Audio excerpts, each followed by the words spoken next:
All right. Thanks for joining us, Tim. To start off, do you think you could kind of tell us about how you got into playing lacrosse and other sports like hockey while growing up in Nebraska? Yeah, so I started playing hockey when I was 7 because my older brother was playing hockey. So being the little brother, just tagging along. And then we got into the travel hockey scene, did all that. When we were up north, we would always see kids goofing around with these, funny sticks.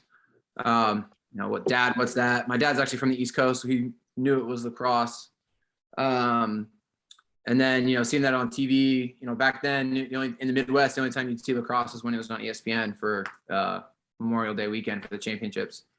So I always thought it was cool, but I didn't know how to play it or what it was. So a couple of buddies of mine on the team, we made our own sticks out of you remember shinny hockey sticks? Did you ever play that? Yeah. So we would always play shinny hockey at hockey tournaments. And so me and my buddies, with some some skate laces, we made our own mini lacrosse sticks. They were terrible, flimsy as all hell. But and then one day at Sporting Authority, we were there for hockey stuff, and I saw a lacrosse stick, and I begged my dad to buy me one. So he bought me and my brother one so we could actually play with it. And then maybe 2 years later, my dad came home from work and he found some flyer. A lacrosse league was starting up at a local YMCA. Some guy who had moved out east was starting a league. So I was a part of one of the first middle school programs in Nebraska history. There was maybe 17 kids, and we would all practice together. And then on our games, we would show up, and it was like Mystery Alaska. They would just throw sticks, and that was the league. It wasn't even a real league. It was pickup, but it was at the Y. And then I think from that league blossomed the high school league that's still in Nebraska. I think it ran for 2 years before I got to high school. And then I obviously played in high school. But being from the Midwest, I didn't have a very formal upbringing in lacrosse. It was all self-taught. There were coaches, but they didn't know anything better either. They had just watched some videos or read a book or two. So when I wanted to play college lacrosse, I'd go to combines and I would try to play LSM, but I didn't know LSMs got off the field in offense. So the college coaches would be like, "What are you doing? Get the hell off the field." And I got big and strong, and I'm from Nebraska. So obviously football was just the way to go. So I actually didn't play football until I was a freshman in high school, whereas I had played 2 or 3 years of lacrosse by then, and I played. And I grew up playing hockey. I could skate almost before I could walk. So I kind of fell backwards into football. Lacrosse and hockey were my true loves growing up. Nice. So Yeah. Did you ever think of playing lacrosse in college at any point? Yeah, I wanted to. I was sending out, back then it was, filling out the flyers on teams' websites and just sending out your tape, hoping to get something back. And I would go to a couple recruiting showcases or whatever they were called back then. But nobody would touch me. As soon as they were like, "Oh, you're from Nebraska," the NAI wasn't around yet. Club was back then, but I didn't want to go to school. I wanted to be a college athlete. But there was no D2 in the Midwest. There was no NAIA in the Midwest. So I wanted some type of athletic experience. So I went football. But if a school would have called me for hockey or lacrosse when I was a junior or senior, I'd have been gone. I'd have gone there over football in a heartbeat. And nothing ever came. So I went with football scholarship. Nice. Yeah. So you spent some time in the NFL. How did that prepare you, or maybe make it more difficult for the transition to professional lacrosse? Sorry, that's the whole question. No, you're good. So it prepared me from the professional athlete standpoint of I knew I had to go to work out, and train and be an athlete. But it sucked because my background was football, and I didn't realize how much the game had changed in that, 8 years or so. So when I was still coaching lacrosse in the off seasons for football, but I'm sure you guys have coached. When you're a coach, you don't really develop your stick skills. You just plant your feet, warm up the goalies, and other than that, you pass the ball a little bit, but you don't touch your offhand. You don't do any ground balls. You rake in ground balls when you're a coach. You don't scoop through. So it kind of sucked because I had probably had digressed a lot in my skills. So I really had to hammer the wall, hammer practices and stuff like that. But it's really hard to practice lacrosse, especially on the defensive side of things, because I'm a pole, unless you're actually on the field playing lacrosse. So my only way to practice was going to pickup. But you guys know just as well as I do, pickup's not really a good way to practice lacrosse. Yeah. So as much as I felt like I was on an elite level of athleticism compared to maybe some of the other guys on the pro lacrosse side, my lacrosse IQ was, my on-field lacrosse IQ was very rudimentary compared to other guys. Like I remember being in the locker room talking through different slide packages and different rotations and stuff like that. And I got Tucker Durkin on my right and Kyle Hartzell on my left.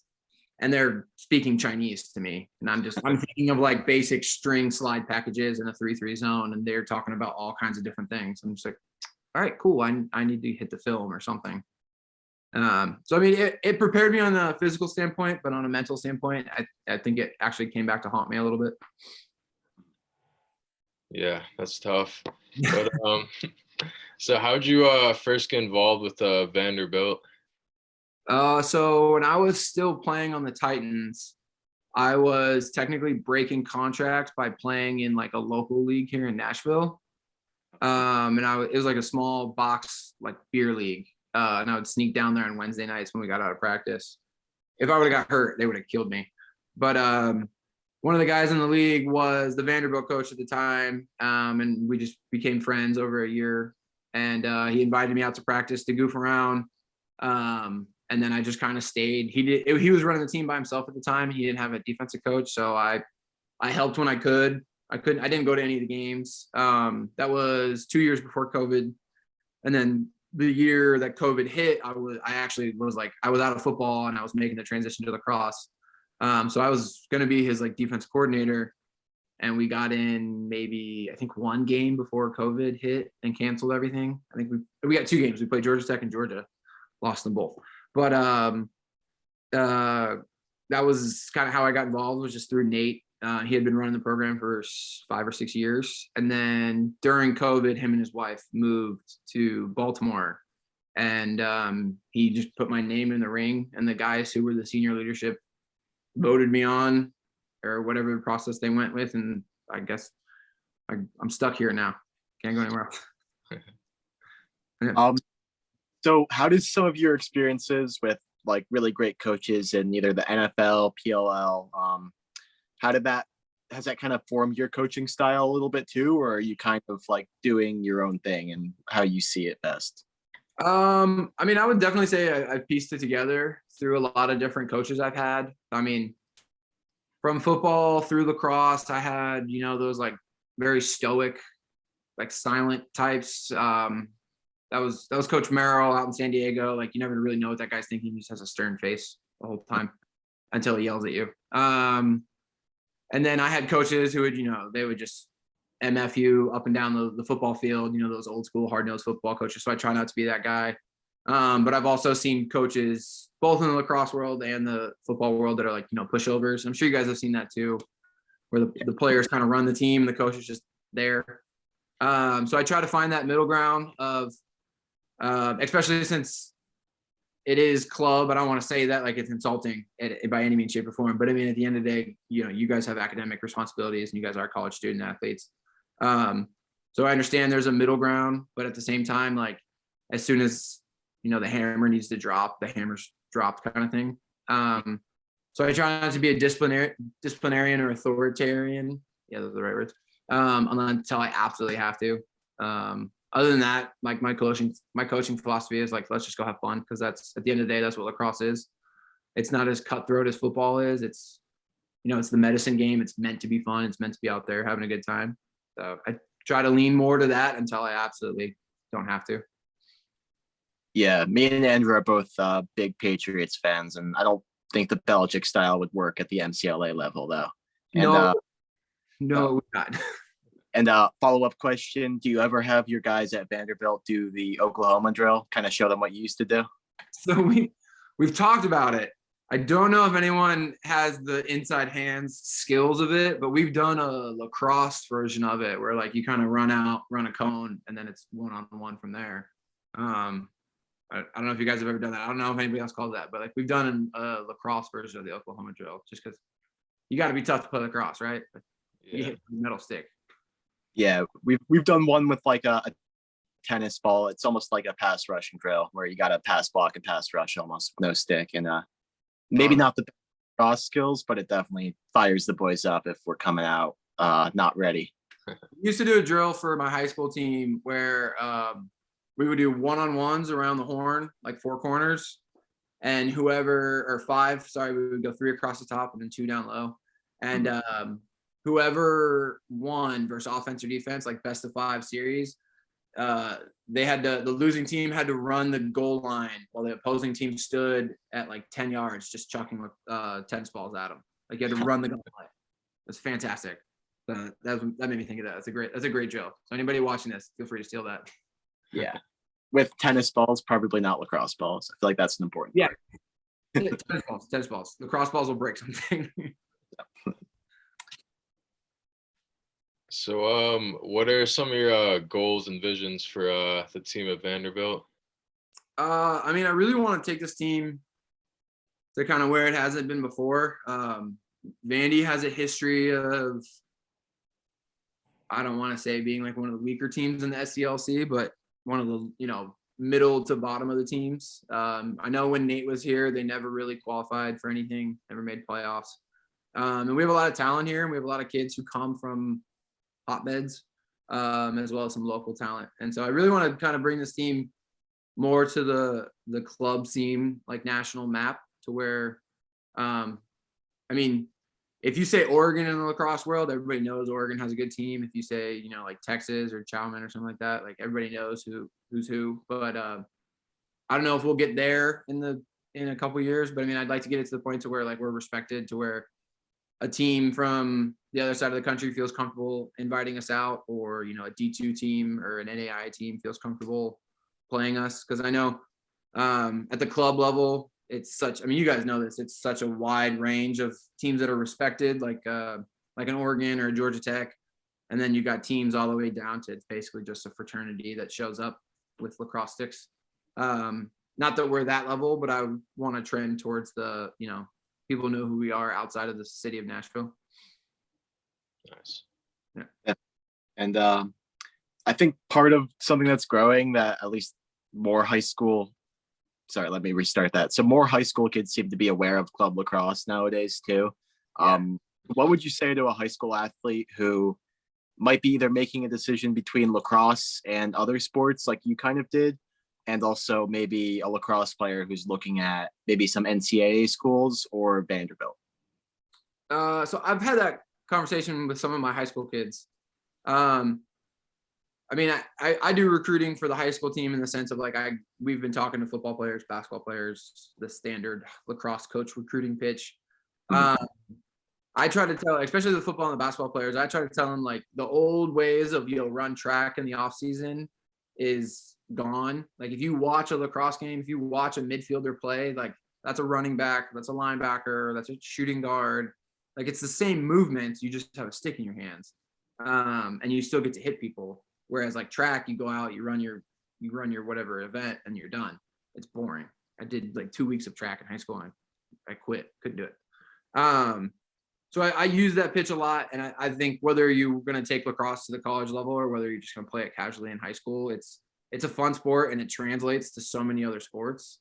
And it's one of the few sports that you can play outside of college, past college. Like when you're done with football, you're done with football. There's no rec football leagues. There's 7-on-7, but it's not the same. Or flag, excuse me. But like, I mean, there are 60-year-olds that show up to the pickup games here in Nashville, and like you can play lacrosse forever. So I try to tell kids that, and then my high school kids, every year we have a couple seniors who they get offers from NAIA schools, and they have club offers, and some of them want to go to Knoxville. We have a kid at Minnesota who's playing for the Minnesota club team now. And I always tell them that like if you're not going to go to a school that's like your dream school, like we all don't get offers to Hopkins and Duke. If it's not your dream school, look at the school. Don't look at just the team, because an NAIA school may sound great, but I mean a lot of NAIA schools are in the middle of nowhere. or they're a liberal arts school that doesn't have good degrees. They're not Purdue or Vanderbilt. You know what I mean?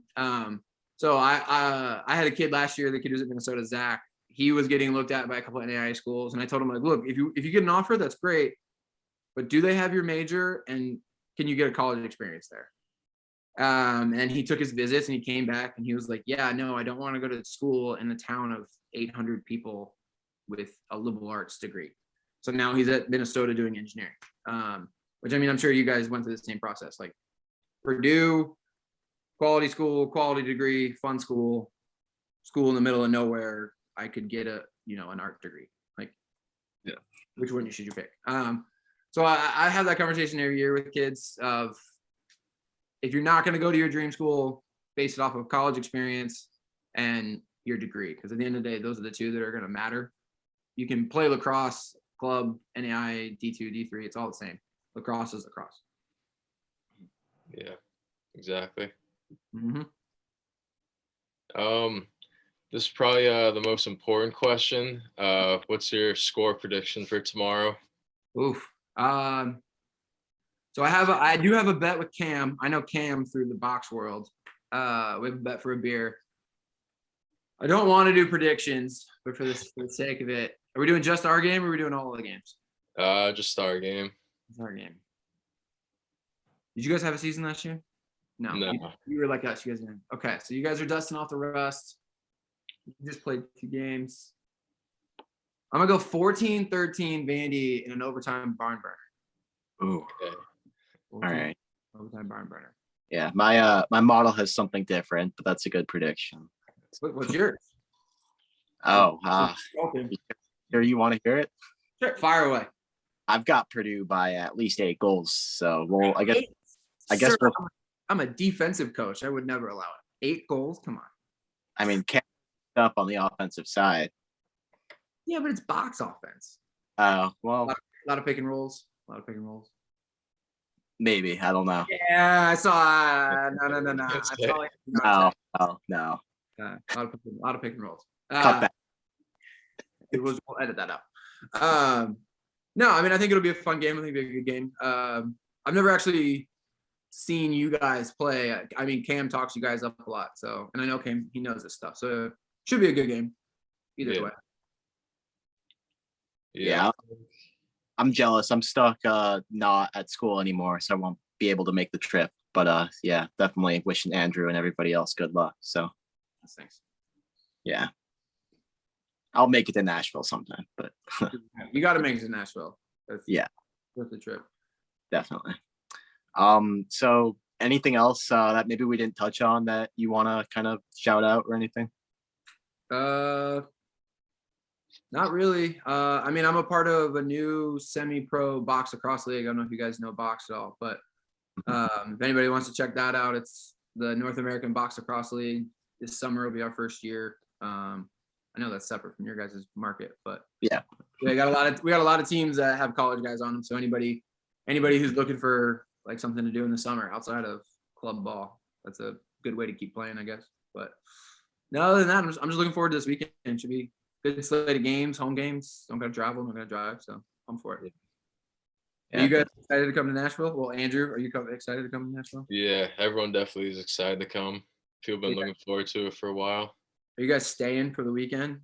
Yeah, we're staying till Sunday because we play Auburn Sunday at like noon. Oh, okay. Right after that. Okay, that makes sense. Yeah. Do not go to Broadway, but just be smart on Broadway. Okay, I'll make sure everyone knows that. Very careful. And if you guys go to Midtown, do not go to Rebar or Kung Fu. Okay. They're not good places. All right. Yeah. I'll make sure everyone knows that. All right. Well, yeah, thank you for taking some time to talk with us. I'm glad we were able to connect, and wishing you luck this season for the most part. Yeah, likewise, except for tomorrow. Yeah. All right. Have a good one. Yeah, likewise. Appreciate it, guys.